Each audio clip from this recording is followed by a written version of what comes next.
Bismillahirrahmanirrahim. Assalamualaikum warahmatullahi wabarakatuh. Saya Ahmad Wahyudin dengan NIM 3223054 akan mempresentasikan materi tentang maqasid syariah sebagai tujuan ekonomi Islam. Pendahuluan, ketika mengaitkan maqasid syariah dan ekonomi, ada dua hal yang penting yang perlu diperhatikan tentang implikasi maqasid syariah terhadap ekonomi, khususnya hal-hal yang berkaitan dengan pembangunan ekonomi, yaitu pertama, peran apa yang dapat dimainkan maqasid dalam memahami masalah ekonomi dan menganalisis fenomena ekonomi serta merumuskan kebijakan ekonomi. Kedua, apa relevansi teori maqasid syariah dalam kajian pembangunan ekonomi dalam perspektif Islam. A. Konsep hukum maqasid syariah dan maslahah. Kata hukum merupakan jamak dari hak yang berarti kebenaran, nyata, kepastian, hak, tuntutan kewajiban, dan tanggung jawab. Menurut Az-Zuhali, hak adalah apa yang diakui hukum bagi seseorang untuk memungkinkannya menjalankan otoritas tertentu atau mengikat orang lain untuk melakukan sesuatu yang berkaitan dengan dirinya. Dalam kaitannya dengan maqasid syariah, Islam merupakan agama dengan konsepsi rahmatan lil alamin untuk menciptakan tata kehidupan dunia yang damai, penuh kasih sayang. Konsepsi ini secara tidak langsung menekankan pada pemenuhan hak-hak dasar manusia yang tercantum dalam 5 prinsip yang disebut al-huquq al-khamsah yang dirumuskan oleh Al-Ghazali adalah 1. Hak hidup atau al-nafs. 2. Hak kebenaran beropini atau al-akal. 3. Hak kebebasan beragama atau al-din. 4. Hak properti atau al-mal. Dan yang terakhir adalah hak reproduksi atau al-nasl. Al-maslahah secara terminologi adalah segala sesuatu yang bermanfaat bagi manusia yang dapat diraih oleh manusia dengan cara memperolehnya maupun dengan cara menghindarinya.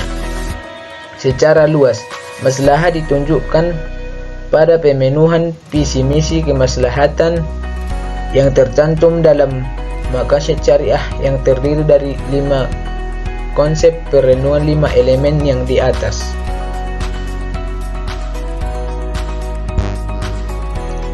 B. Definisi dan ruang lingkup maqasid syariah. 1. Pengertian maqasid syariah. Maqasid syariah adalah tujuan atau maksud ditetapkannya hukum-hukum Allah Subhanahu wa taala. Sedangkan menurut istilah adalah sejumlah makna atau sasaran yang hendak dicapai oleh syara dalam semua atau sebagian besar kasus hukumnya, atau ia adalah tujuan dari syariat atau rahasia di balik pencanangan tiap-tiap hukum oleh syar'i.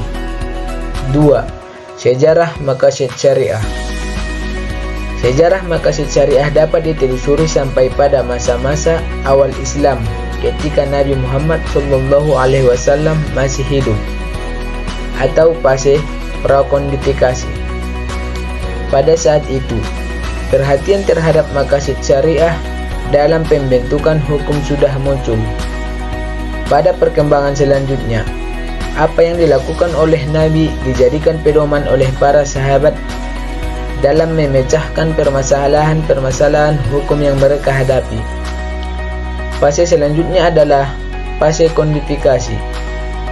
Ilmu maqasid syariah dapat ditelusuri mulai dari Imam Malik tahun 1709 Hijriah. Dalam muwattanya yang sudah menuliskan riwayat yang menunjukkan pada penggunaan maqasid pada masa Rasul dan sahabat. Kemudian diikuti oleh Imam Syafi'i tahun 204 Hijriah. Setelah Imam Syafi'i muncul Al-Hakim Al-Tirmizi tahun 320 Hijriah. Disusul oleh Abu Bakar Muhammad Al-Kaffal Al-Kabir tahun 365 Hijriah. Dan kemudian datang Al-Syai' Al-Sagu' tahun 380 Hijriah. Dan Al-Amiri tahun 380 Hijriah. Ulama berikutnya Ibnu Hazm tahun 456 Hijriah.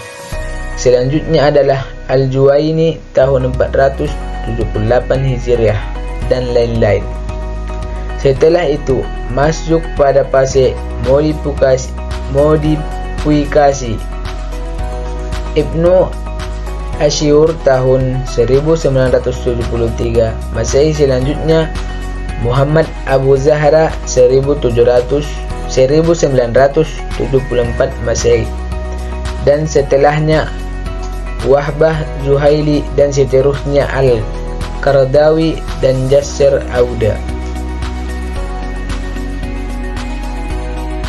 Dan yang ketiga, ruang lingkup maqasid syariah.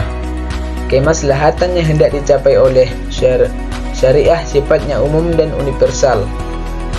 Maqasid syariah seperti ditegaskan oleh Abdul Wahab Khallah adalah hal yang sangat penting yang dapat dijadikan alat bantu untuk memahami redaksi Al-Quran dan Sunnah, menyelesaikan dalil-dalil yang bertentangan, dan yang sangat penting lagi adalah untuk menetapkan hukum terhadap kasus yang tidak tertampung oleh teks Al-Quran dan Sunnah. Maqasid syariah juga dibagi menurut tingkatan kepentingannya dalam kehidupan manusia yang terdiri dari 3 tingkatan. Yang pertama,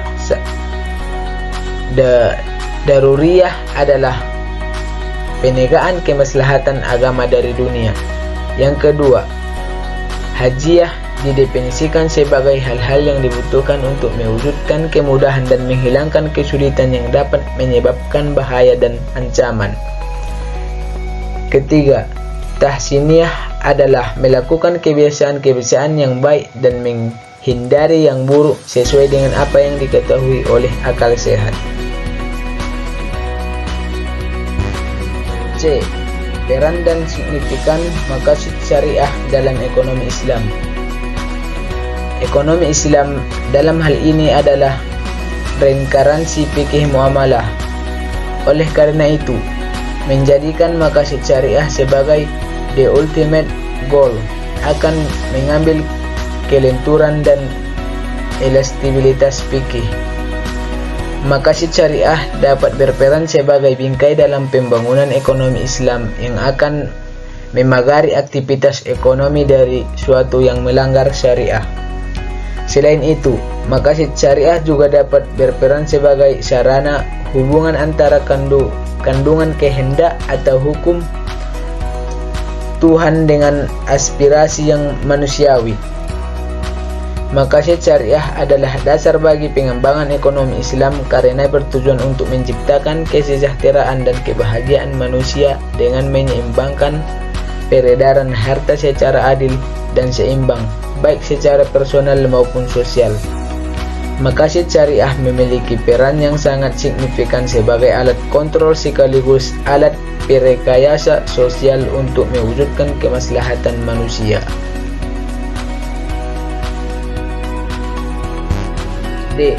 Beberapa contoh penerapan maqasid syariah dalam aktivitas ekonomi Islam.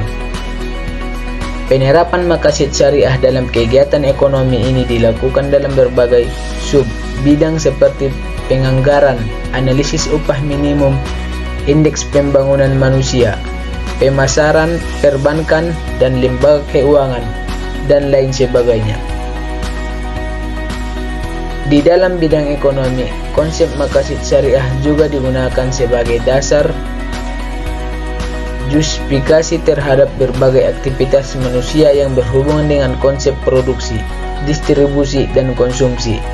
Penerapan maqasid syariah dalam bidang ekonomi Islam diantaranya dilakukan untuk mengukur aktivitas corporate social responsibility atau CSR pada berbagai lembaga keuangan syariah. Masih dalam konteks keuangan syariah, konsep maqasid syariah juga diterapkan sebagai alat untuk memitigasi risiko pada lembaga keuangan syariah.